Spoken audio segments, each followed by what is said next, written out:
Hai guys, welcome back to our YouTube channel Fendi and Dian Mirza. Jangan lupa subscribe, like, and comment.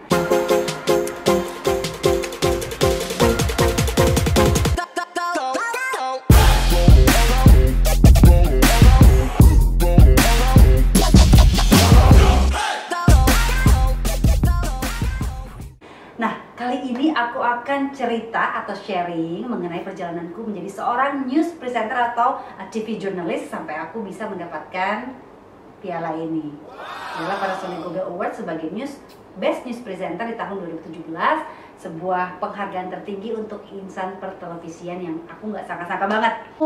Background aku adalah sarjana psikologi dari Universitas Indonesia dan juga Bachelor of Arts in Psychology in University of Queensland, Brisbane, Australia. Sebenarnya nggak ada broadcastnya banget sih. Jadi emang aku tuh kejebur ibaratnya tuh nggak sengaja terjun di dunia TV jurnalis ini gitu. Jadi ceritanya pulang-pulang dari Australia, aku tuh bingung ke Indonesia. Aduh, ngelamar kerja di mana ya? Kepinginnya cita-citanya pengennya tuh kerja di HR consulting gitu, seperti PricewaterhouseCoopers, Deloitte, yang kayak gitu-gitu deh pokoknya, Hay Group gitu. Tapi nggak tahu kenapa kayak 1-2 bulan gitu aku nggak ada kabar gitu. Kayaknya stop di wawancara sekali, habis itu nggak dipanggil lagi gitu. Beberapa multinational company juga aku dipanggil tapi nggak ada kabar. Ih, sedih ya. Aku pikir dulu lulusan luar negeri gampang cari kerja di Jakarta, ternyata nggak segampang itu, pulgoso. Jadi nganggur 2 bulan pulang ke Indonesia, terus aku bingung mau kerja apa akhirnya. Ada tawaran, temenku bilang ada tuh lagi cari di salah satu stasiun televisi gitu, lagi cari staff atau officer HR, human capital ya sekarang namanya ya. Ya udah, aku ngelamar aja karena memang background psikologi, berarti kalau di corporate aku masuknya di human development atau human capital atau HR ya, human resource. Aku singkat cerita aku keterima.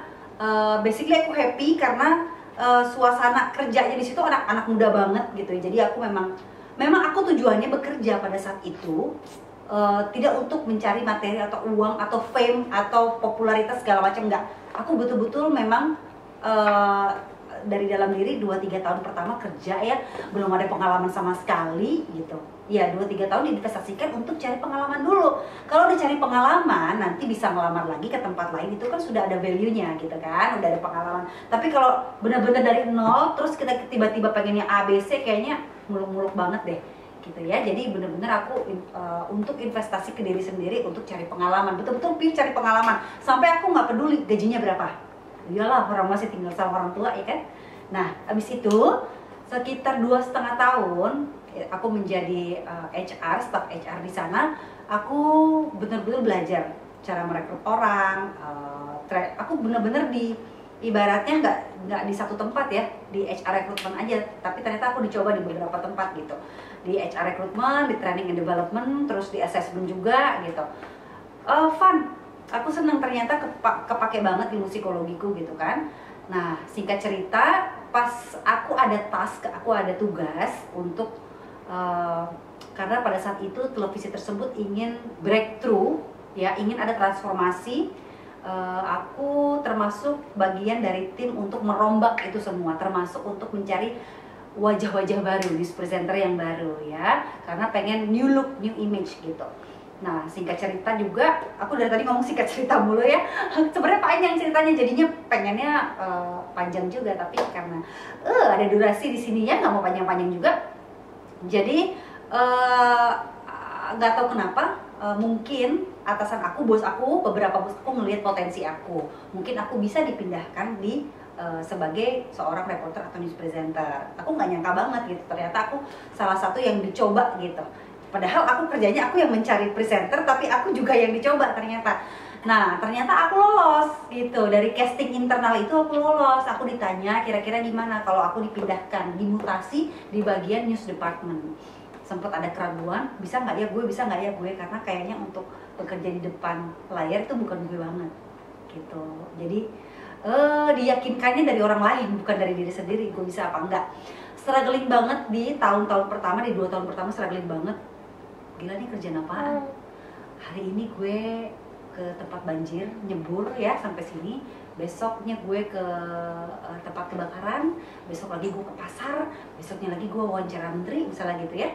Gue bingung gitu, ini apa sih gitu. Aku belum terbiasa dengan kerjaan yang dinamis. Ternyata seperti itu. Nah, ternyata untuk menjadi seorang broadcaster sejati, itu harus fleksibel, harus adaptasinya cepat. Itu yang aku nggak punya. Modal itu yang aku nggak punya untuk awal-awal. Jadi aku kebanyakan nangis mulu gitu ya. Aduh, ini kerjaan apaan nih, sampai tuh tahun pertama pengen keluar, tahun pertama udah pengen keluar loh. Ya cengeng banget ya sih? Iya, aku cengeng banget. Maklum lah gitu kan. Ada backsound suara anakku tidak apa ya. Karena dia mau ikutan ngobrol. Jadi ya itu, aku cengeng karena aku salut banget. Seorang reporter, aku jadi semakin menghargai profesi ini. Tadinya aku yang berpikir bahwa news presenter enak ya, kerjanya masuk TV cuma baca berita doang. Tidak segampang itu. Ternyata harus memiliki strong mentality, high agility juga, dan high adaptability-nya juga tinggi. Orang-orang broadcaster atau yang bekerja sebagai seorang TV jurnalis itu orang-orang yang benar-benar strong gitu. Nah, aku belajar di situ. Mentalku ditempa, terus juga aku dilatih bersabar di sana. Banyak sekali pelajaran atau pengalaman yang benar-benar aku nggak pernah dapetin selama hidupku. Dan pengalaman liputan yang benar-benar life changing buat aku adalah ketika 2010 kalau tidak salah, itu meliput Merapi, letusan Merapi di Yogyakarta. Hampir 10 hari aku di sana. Sampai pulang-pulang kena ISPA, infeksi saluran pernapasan akut gitu ya, pernapasan atas jadi aku sempat kena ISPA, tapi nggak apa-apa. Itu pengalaman yang betul-betul aku nggak pernah sangka banget gitu. Aku bisa meliput bencana, itu betul-betul merubah ibaratnya life changing ya, aku bilang life changing gitu. Jadi in the meantime ya memang ada beberapa liputan atau kejadian-kejadian yang mungkin kita nggak pernah sangka, dan kita dihadapkan untuk meliput berita tersebut. Tapi percayalah, semua harus dihadapi. Sebagai seorang news anchor atau news presenter atau broadcaster sejati harus mengalami semuanya. Mana ada yang enak-enak doang. Liputan apa? Liputannya adem-adem di mall gitu, nggak ada gitu ya. Tapi justru itu memang dibutuhkan. Karena apa? Ketika kita menyampaikan berita, empatinya tuh nyampe. Bener-bener message-nya tuh nyampe seperti itu ke pemirsa. Kalau hanya baca berita doang, itu kita yang yang bekerja di industri broadcast itu tuh tahu banget gitu. Oh, ini orang nggak matang di lapangan, istilahnya seperti itu. Nah, sekitar 1-2 tahun aku baca berita. Kan awalnya kan 2,5 tahun di back office sebagai HR. And then pindah ke news department di televisi yang sama 1-2 tahun. Aku ada ini, nggak sengaja, nggak tahu dari mana, aku nggak ada link sama sekali ya di TV lain, tidak ada gitu. Tiba-tiba ada yang telepon aku, nggak tahu dapat nomor telepon dari mana, yang mengabarkan bahwa TV tersebut lagi cari news anchor juga gitu. Salah satu televisi atau stasiun televisi terbesar, salah satu yang terbesar dan terbaik di saat itu menelpon aku untuk mengajakku bergabung. Tapi aku tetap di casting juga, diwawancara juga, ikuti prosedurnya tetap ya. Nggak lama prosesnya, akhirnya aku keterima dan aku seneng banget. Memang itu cita-citaku. Kalaupun aku betul-betul ingin fokus ke presenting untuk menjadi news anchor, yang menjadi TV jurnalis, aku pengen di TV itu karena banyak banget idolaku yang aku dari kecil aku nonton mereka di televisi, baca berita, itu aku pengen seperti mereka. Dan alhamdulillah banget aku masuk di televisi tersebut yang akhirnya bisa membawa aku mendapatkan Panasonic Global Awards ini. Ini bukan cita-citaku loh sebenarnya, ini bukan goal aku. Penghargaan bukan goal, tapi menurutku ini adalah bonus hasil kerja keras, doa orang tua, doa orang terdekat, doa suami, doa adik-adikku, doa semuanya seperti itu. Jadi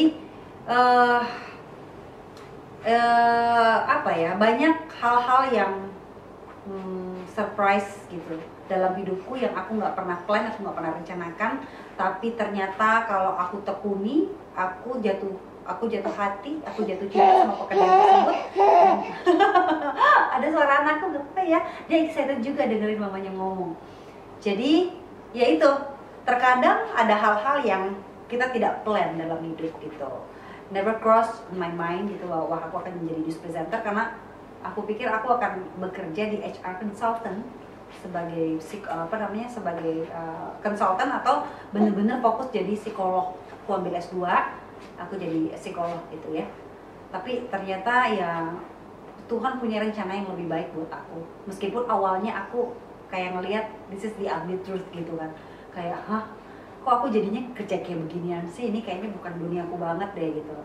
Tapi ternyata ya ini yang membawakan aku menjadi pribadi yang sekarang, dan aku nggak nyangka banget bisa membawa Panasonic Global Awards sebagai Best News Presenter. Nah, di televisi yang membesarkan namaku ini, yang sampai akhirnya aku mendapatkan penghargaan Panasonic Global Awards ini, aku betul-betul memanfaatkannya dengan baik. Aku belajar dengan para senior di sana yang mereka itu adalah idola-idola aku dari zaman dulu, dari zaman ibuku tuh nonton televisi tuh aku tahu banget mereka. Aku sampai hafal nama-namanya mereka, dan beberapa dari mereka aku ikutin cara bacanya seperti itu gitu loh. Nggak, maksudnya waktu masih kecil seneng ngeliat pembaca berita, tapi belum berani bercita-cita sebagai pembaca berita. Sampai dikasih kesempatan bergabung di televisi tersebut, aku benar-benar belajar dari mereka. Apa ya, tips aku sih, aku bagi tips juga di sini ya. Jangan pernah merasa puas diri ya. Jadi di atas langit masih ada langit. Jadi masuk aku, belajarlah dari yang senior-senior yang yakinlah mereka punya pengalaman lebih dari kita gitu. Rendah hati, tetap membuka diri untuk belajar. Karena itu nantinya akan menjadi modal kita untuk lebih besar lagi, lebih tinggi lagi gitu, untuk terbang lebih tinggi lagi. Nah, di televisi tersebut aku 7 tahun, 7-8 tahun ya kalau nggak salah. Itu aku terhitung junior lagi, karena aku turun ke lapangan lagi, nggak apa-apa. Di situ aku ditempa untuk live report. Nah, kalau di TV sebelumnya mungkin aku jarang live report, di TV ini aku live report lumayan sering. Ternyata aku terus dilatih seperti itu ya, dapat feedback, diomelin, dikritik, masih jelek, masih ini, ya udah nggak apa-apa, terima aja. Mungkin masih kesel ya awalnya, tapi nggak apa-apa. Oh iya, emang belum standarnya di TV itu ya, belum standarnya aku dibilang bagus.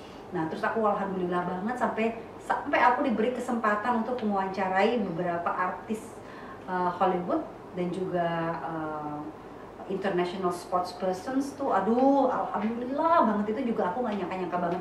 Jadi bener-bener apa ya, ketika kita melakukan, yaitu hukum tabur tuai, ketika kita melakukan tugas kita dengan baik, meskipun terlihat tugas itu sangat kecil, kan yang melihat bukan kita, atasan kita yang melihat, ya kan? Atasan kita melihat, mereka juga melihat potensi diri kita yang mungkin kita tidak sadari.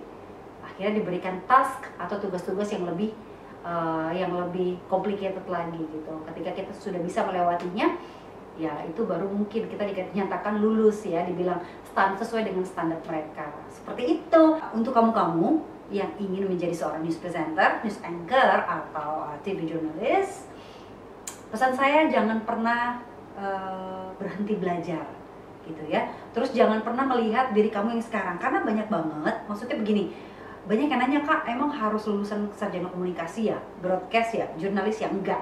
Banyak sekali senior saya, rekan-rekan sejawat saya, rekan sejawat bahasanya news banget ya. Rekan-rekan saya itu yang bukan dari broadcast gitu. Seperti aku juga, aku sarjana psikologi, tapi aku bisa menjadi seorang news presenter gitu. Yang terpenting adalah mau belajar. Mau belajar, itu dia. Mau belajar dan siap kapanpun diterjunkan, maksudnya siap dengan tugasnya yang setiap hari beda gitu ya. Siap dengan dinamikanya, karena di news itu dinamikanya benar-benar ibaratnya kerjanya nggak flat gitu loh.